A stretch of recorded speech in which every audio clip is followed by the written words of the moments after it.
Hey everybody, this is Joe from Microgreens coming back with another video series on lighting. So we just did a grow out video looking at Barina T5 grow lights versus shop lights, just to understand what differences are there, what reactions do the plants have, is there much of a difference at all, is it worth the cost and price?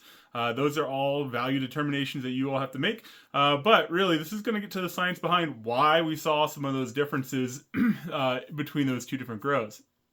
So this first video is going to be strictly on the terminology when you get into grow lights, in lighting in general. There's a ton of terminology that you need to be familiar with. Now, a lot of it may be useful and informative. A lot of it may not be useful or informative. So this is going to just kind of tease some of those different pieces apart and hopefully debunk some stuff and enlighten you all to make a more informed buying decision. If you guys are a new grower, this is awesome. I know a lot of microgreen growers have just been handed like, hey, use this light at this distance. But this is going to get down to like the nitty gritty of why we're going to make people make those recommendations and why they've been successful in the past with those recommendations and just handing those recommendations off to the next person. Now, if you don't really care about all that and you just want to be spoon-fed what to do, skip to part 2. It'll be another video in the series and save you some time. But if you really want to like dive into like what is PAR or PPFD, do these acronyms make a difference when it comes to microgreen growing? Because it turns out it may. I've always been a firm proponent of don't let perfection get in the way of good enough. But I think when we're dealing with a lot of these different systems that happen within a microgreens growing room, perfection does help us get to a better end result. The more light we use, the more heat we produce. The more heat we produce, the more HVAC we have to use to mitigate the heat. So if there are ways to find, can you dial in the amount of light to the grow that you need to get the results that you need and the time that you need, maybe you can mitigate some of your other large expenses, things like HVAC. Getting into it though, first I want to start with the first thing you're going to see and hear people talk about when it comes to lighting. Most microgreen growers now have gone to LED lighting, light emitting diodes. Gone are the days of the fluorescents. There are still some staunch proponents of fluorescence, and there are good reasons why you may want fluorescence. It is a known quantity. The basic difference between a fluorescent and an LED light is a fluorescent light is a bulb filled with gas that we then shoot electricity through. It emits a reaction within that gas, and then you get light, right? They tend to be very hot and very energy inefficient. Even when you get to the T5 high output bulbs, when compared to an LED, tend to be inefficient for the amount of light they produce, for the amount of heat they produce, and the amount of electricity they take. Now, an LED, on the other hand, you're going to get one of these, right? Just a pretty simple ballast that has all these chips in it. Each one of those chips is a light-emitting diode. And those light-emitting diodes is where the light from your lights comes from. Don't look at them, it hurts. Especially if you have grow light versions and very powerful grow light versions that can damage your eyesight. So please don't go looking at on grow lights for any length of time. Now, the T8 and the T5 conversation that we now see on LED bulbs is kind of a vestigial thing that we saw from the fluorescent era. T5 was 5/8 of an inch. That is a tube diameter of a T5 bulb. A T8 was 8/8 of an inch or 1 inch. A T12 would have been 1.5 inches because it's 12/8 of an inch. It's not a direct comparison between a T5 fluorescent bulb and a T5 LED light. You can't just make that logical jump that one equals the other, because the T5 fluorescent is going to be brighter. But again, it's also going to be less efficient when it comes to heat and energy consumption. Now, when we look at T5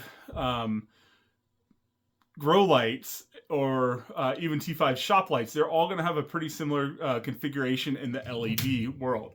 They're going to have a single row of LEDs. This is going to be important when we get to things like beam angle. As opposed to the T8, you're actually getting 2 rows of chips. And this is going to be important also when we look at wattage. So watts is a unit of energy consumption. Your T8 bulbs are going to have almost twice the wattage as one of your T5 bulbs. And this also influences a lot of things when we get to video 2, when we start talking about the distance of your shelves, the brightness of your lights, things like that. Lumens.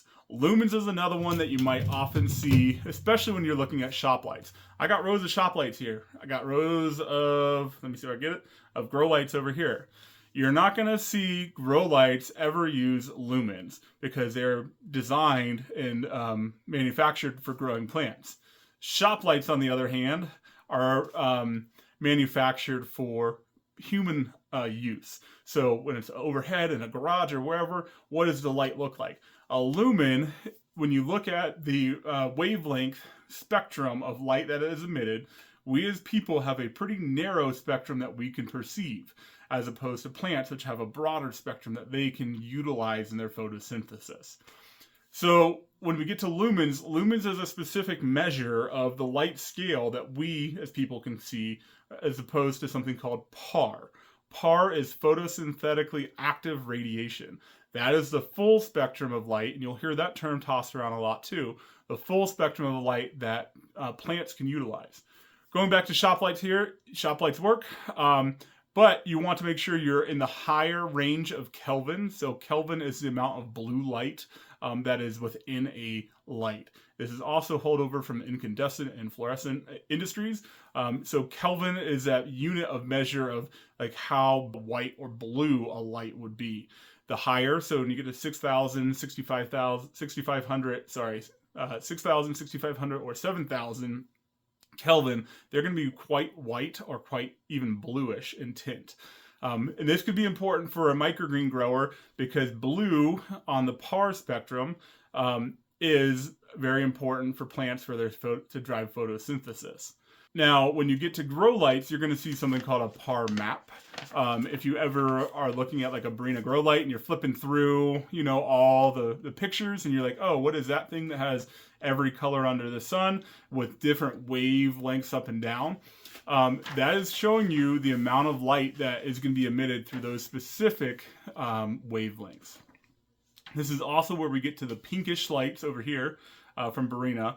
The pink lights, which are very pink, and then you can even get as far as to some grow lights are in that blurple, where it's like a blue-purple. That is really hard to look into and around. A lot of times it can damage your eyesight because it has UV and far red, both things that are damaging to human eyesight. So a lot of times you'll see them recommended to come with sunglasses, things like that. We try to stay away from that in my grow operation. The pinkish seems to be the right balance for me of the blue light to the pink, to the red. Things to note about those different color spectrums on the PAR map though. So as I said, blue helps drive photosynthesis. Red is also really important for root growth. We're not so concerned with root growth because we have such short growth cycles with microgreens. If you're growing things like an edible flower or other plants, plant starts for market, whatever it may be, you may want to make sure you have a higher red content just for that to help drive root growth. Red is also very important for flowering itself. And so red is a key color to make sure that is included at a higher amount in that light that the light is emitting. So this is all just getting back to like efficiency, right? Why do we want to pump more light into a specific color spectrum that plants can use? Well, it's been found that there's been up to a 25% difference in growth depending on the stage a plant is at. If you match the correct color spectrum and PAR to the correct stage of growth you're at. Luckily, microgreens just take whatever you give them. You know, that's why shop lights work just fine. But you can maybe see larger yields, things like that. I mean, if you're talking about broccoli and you're getting 6 ounces off a tray, 25% of that isn't going to be a ton. You know, you maybe see an ounce difference, maybe closer to 3/4 of an ounce, whatever it may be. Maybe it's worth it if you're at large scale, maybe it's not. Those are all decisions and kind of value determinations you all have to make at the rate that we're growing and the amount you're getting off on a yield, what is 25% more? So the last one I want to really hit on that you're going to see on all lights, whether it's a shop light or a grow light, is watts. Watts is important because watts is the amount of electricity being pushed through an appliance, right? And this has a couple of really key implications. When you look at one of these grow lights, you're going to see it's at 20 watts on a T5. Shop lights here, 20 watts on a T5. Not a whole lot of electricity. When you get to the grow lights, I think these guys, if I remember right, it's at 48 on a 4-foot bulb, 48 watts. So it's taking twice the amount of electricity. Makes sense, right? It's driving twice the amount of chips to produce light. So with that in mind, that's also going to influence things like brightness. And we're going to get into some of these other terms here soon. But like PPF, which is the photosynthetic photon flux, and the density of that, PPFD, those are going to be really important, and they're going to be different based on the light, based on the amount of electricity going through them.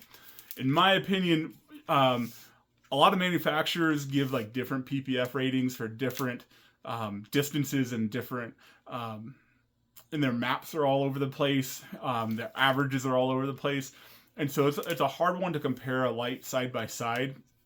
But wattage gives you a general amount, unless like some of these chips they're using are far superior. I mean, you're gonna get 8 of these T8s for $100, right? You can get one Sun Blaster or Active Grow for $100. So you got to make some of those value determinations. Yes, you're going to get a more efficient light. You're going to get brand name chips as opposed to the Barina, where it's not going to be as efficient. It's not going to give you as much light, but it's also going to be a whole heck of a lot cheaper on the startup. So watts are a really important thing. The other thing to be cautious of with watts is there's a direct correlation between watts and BTUs, or British thermal units, which is essentially how much heat it's putting off.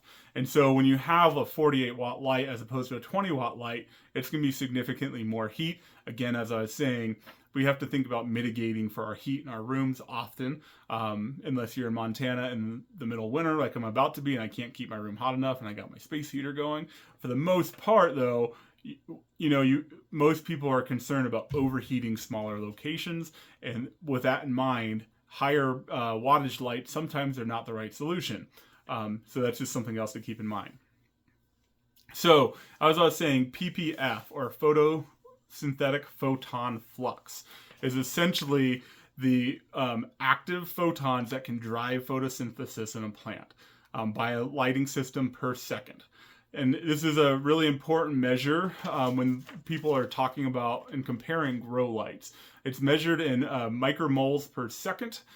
And that's also a key term to think about, is that micromoles per second, because we're going to get into that when we start talking about more terms that are derived from PPF and the micromoles per second.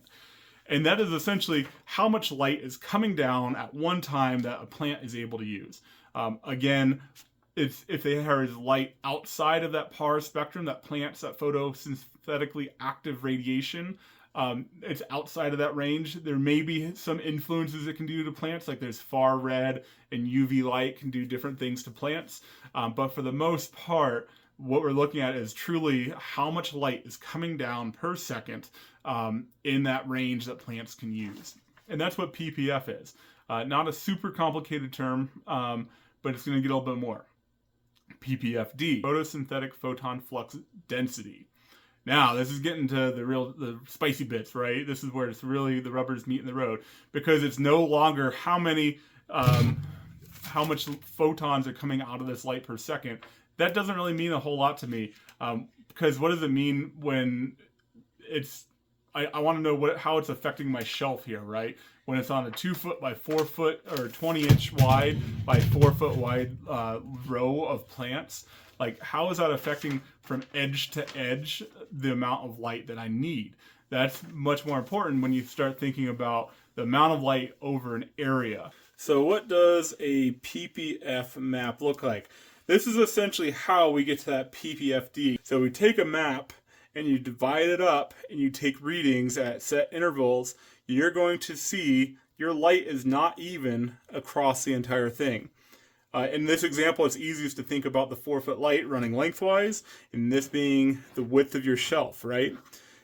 If you notice, your highest light in the micromoles per second is always going to be straight down the middle. It's going to be a little bit higher in the middle on the sides, and it's going to be at your weakest on your corners. And that's just the way lighting works, right? If you think about it, there's a lot of light that is coming from one LED diode that is going to cross over into another LED's kind of space underneath it. But when you get over here, you don't have a light over here that's shooting light back onto the page. You don't have a light over here that's going to increase these numbers in comparison to that one. This is really important when we start thinking about configuration of lights and getting an even light across an entire shelf. So I just want to demonstrate this before we go on to the next couple things where we're going to talk about shelf configurations and lights and how that is all influenced.